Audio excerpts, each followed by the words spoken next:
কখনো কি ভেবে দেখেছেন কবরের ভেতর কি ঘটে? সেখানে না আছে আলো, না আছে নিঃশ্বাস নেওয়ার মতো জায়গা, শুধু অন্ধকার আর নিঃসঙ্গতা। যদি আপনার আমল খারাপ হয় তবে সেখানে শুরু হবে ভয়ঙ্কর আযাব। একবার নবী করিম সাল্লাল্লাহু আলাইহি ওয়াসাল্লাম একটি কবরস্থানের পাশ দিয়ে যাচ্ছিলেন। তখন তিনি বললেন, এই দুইটি কবরের মধ্যে ভয়ঙ্কর আযাব হচ্ছে। এটি বড় কোনো গুনাহের কারণে নয়, বরং ছোট একটি গুনাহের কারণে এমন আযাব হচ্ছে।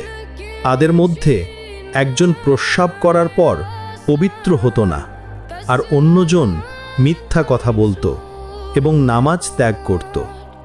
মহান আল্লাহ তাআলা আমাদের সকলকে কবরের আযাব থেকে রক্ষা করুন।